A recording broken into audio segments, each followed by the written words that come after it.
नमस्कार, मैं हूं आपके साथ पूर्णिमा मिश्रा।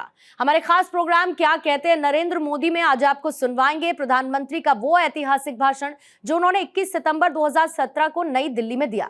अपने भाषण में प्रधानमंत्री ने कहा कि अब ये तो संभव नहीं कि शहर तो आगे बढ़ जाएं और गांव को हम पीछे छोड़ दें। एक समान विकास की आवश्यकता होती है, समान अवसर की आवश्यकता होती है और उसी समानता को लेकर हम काम कर रहे हैं। हमारा देश बहुरत्ना वसुंधरा है।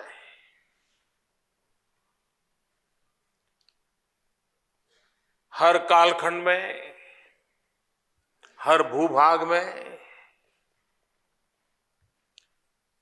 समाज के लिए जीने वाले,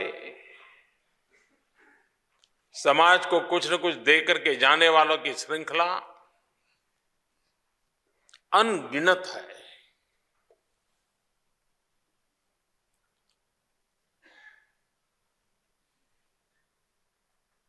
कोई कालखंड ऐसा नहीं होता है, कोई भूभाग ऐसा नहीं होता है कि जहां आज भी समाज को समर्पित व्यक्तित्व हमें नजर न आते हो।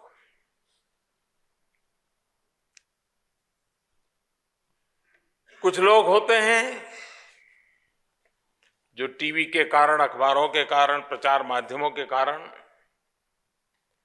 अपने कार्यकाल में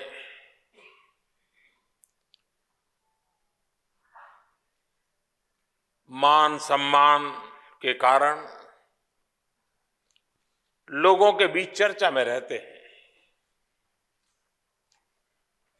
और चर्चा में रहते हैं तो कभी कभी बहुत बड़े भी लगते हैं।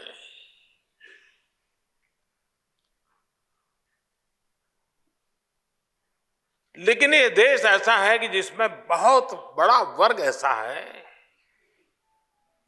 जो कभी अखबार की सुर्खियों में नहीं होते हैं, टीवी पे कभी चमकते नहीं हैं,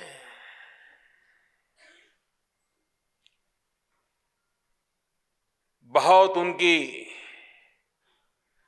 वाहवाही, मान प्रतिष्ठा, खिताब जैसा कुछ होता नहीं, लेकिन एक मुख्य साधक की तरह समर्पित जीवन जीते जीते एक दीप से जले दूसरा जलते दीप हजार, इस प्रकार से तिल तिल झलते हुए शरीर के कण कण को आदर्शों के लिए, मूल्यों के लिए खपाते हुए अपना जीवन जीते हैं। वे अनजान चेहरे होने के बावजूद भी उनके द्वारा जो देश को मिलता है, इसका मूल्य कतई कम नहीं होता है।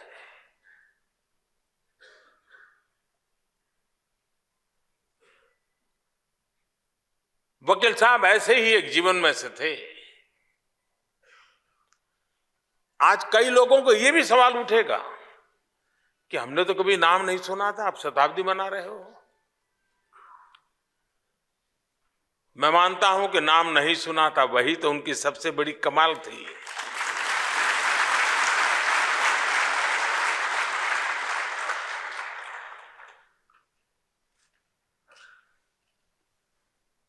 अपने आप को हमेशा पीछे रख करके, और मैं मानता हूं सहकारिता की सफलता का पहला मंत्र यही होता है कि स्वयं को जितना हो सके उतना दूर रखना और सबको मिलाकर के लोगों को आगे करना, वो सहकारिता का सबसे पहला मंत्र है।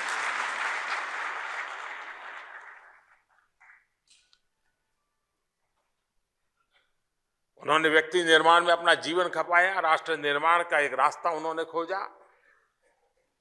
ये मेरा सौभाग्य रहा, जीवन का बहुत कालखंड उनके साथ बिताने का मुझे अवसर मिला।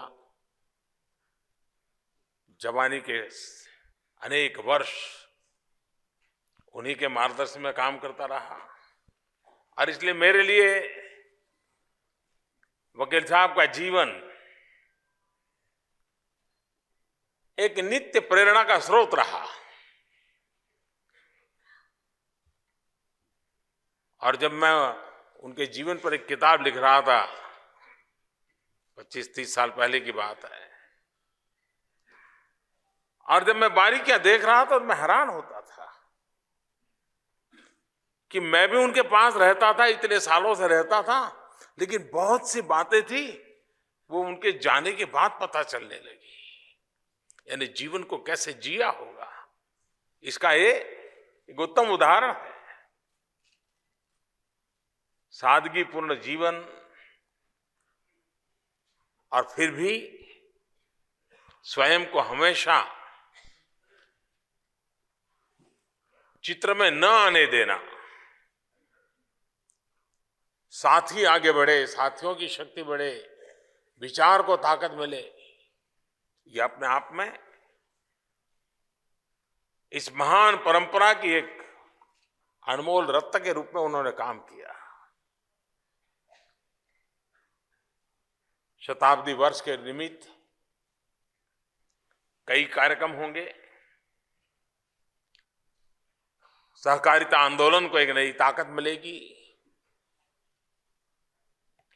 लेकिन आज जब हम वकील साहब के शताब्दी वर्ष निमित्त सहकारिता क्षेत्र में जो उनका योगदान था उसको स्मरण करते हुए आगे बढ़ रहे हैं, तब आज दिन भर बैठ करके आप चर्चा करने वाले हैं। विश्व में बेस्ट प्रैक्टिसेस क्या है सहकारिता क्षेत्र की, उसकी चर्चा करने वाले हैं। कृषि क्षेत्र में हम सहकारिता के माध्यम से कैसे आगे बढ़ें, 2022 हमारे किसानों की आय दोगुना कैसे हो, ऐसी कौन सी चीजों को हम जेड़े, ऐसी कौन सी गलत आदतों को छोड़े, ताकि हम हमारे कृषि जगत को भी, हमारे ग्रामीण जीवन को आधुनिक भारत के संदर्भ में तैयार करें, विकास की उस दिशा में तैयार करें। अब ये तो संभव नहीं है कि शहर तो आगे बढ़ जाए और गांव को हम पीछे छोड़ दें। एक सम्यक विकास की आवश्यकता होती है, समान अवसर की आवश्यकता होती है, और सम्यक विकास, समान अवसर के मूल में सहकार्य मंत्र होता है। कालक्रम से व्यवस्थाओं में दोष आते ही हैं, कुछ व्यवस्थाएं कालबाह्य हो जाती हैं। सहकारिता क्षेत्र से जुड़े हुए हर किसी को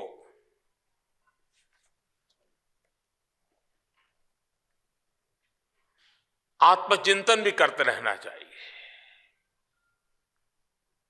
कहीं ऐसा तो नहीं है कि कोऑपरेटिव एक स्ट्रक्चर है, एक कानूनी व्यवस्था है, एक संवैधानिक दायरे में, नियमों के दायरे में कुछ बनी हुई एक चीज है, और उस चौखट में हम अपने आप को बैठ जाए तो हम भी कोऑपरेटिव बन जाते हैं। मैं समझता हूं तब तो बड़ी गलती हो जाएगी। इतना बड़ा देश है, व्यवस्था की जरूरत पड़ती है, नियमों की जरूरत पड़ती है, स्ट्रक्चर की आवश्यकता होती है, डूज एंड डोंट्स की आवश्यकता होती है, वो तो जरूरी है। लेकिन सहकारिता उससे नहीं चलती है। सहकारिता एक स्पिरिट है, सहकारिता एक व्यवस्था नहीं है, एक स्पिरिट है। और ये स्पिरिट के लिए संस्कार आवश्यक है, और इसलिए इनामदार जी बार बार कहते थे, बिना संस्कार नहीं सहकार। आज कभी कभी नजर आता है कि स्पिरिट कहीं ढांचे में खो तो नहीं गया है। क्या हमें सहकारिता के स्पिरिट को पुनर्जीवित करने के लिए, पुनर्चेतनवंत करने के लिए वकील साहब से बड़ी प्रेरणा क्या हो सकती है? और हम जितनी ज्यादा मात्रा में सहकारिता स्पिरिट को ताकत देंगे तो व्यवस्थाएं अपने आप, कोई दोष होगा तो भी शायद व्यवस्थाएं ठीक हो जाएगी। हमारे देश में सहकारिता पूरे आंदोलन का आधार ग्रामीण रहा है, लेकिन इस बात से इनकार नहीं कर सकते कि इसी कानून नियमों के तहत जब अर्बन कोऑपरेटिव की दुनिया खड़ी होने लगी, उसमें भी जब बैंकिंग क्षेत्र में वो भी अर्बन, उसके बाद उसके जो रंग रूप बदलने लगे, उसके ताने बाने बिखरने लगे, शंका कुशंका का दायरा बढ़ता चला गया। आज भी ग्रामीण जीवन से जुड़ी हुई सहकारिता आंदोलन में उस पवित्रता का एहसास होता है।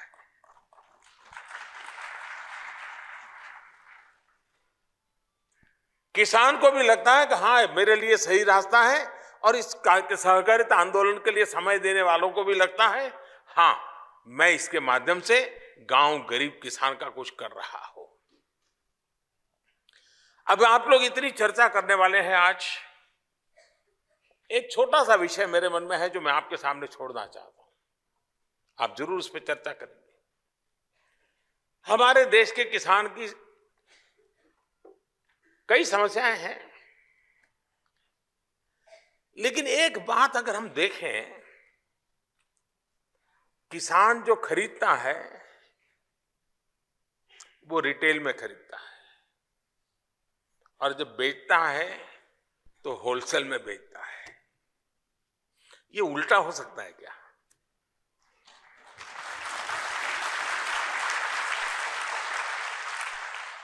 वो खरीदे होलसेल में और बेचे रिटेल में, तो कोई उसको लूट नहीं पाएगा, कोई बिचौलिए उसको काट नहीं खाएंगे। जिन लोगों ने डेयरी उद्योग का अध्ययन किया होगा, कोऑपरेटिव डेयरी, इस बात की तरफ आप ध्यान खींचिए। उसकी एक विशेषता है, उसमें किसान होलसेल में खरीदता है, होलसेल में बेचता है। देखिए, ये इसकी बारीकी है। ये डेयरी उद्योग की सफलता के मूल में वो खरीदता है होलसेल में, बेचता है होलसेल में। क्यों?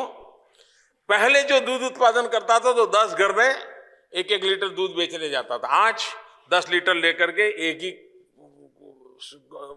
कलेक्शन सेंटर पर चला जाता है, दूध देकर के आ जाता है, बड़ा होलसेल में बेचता है।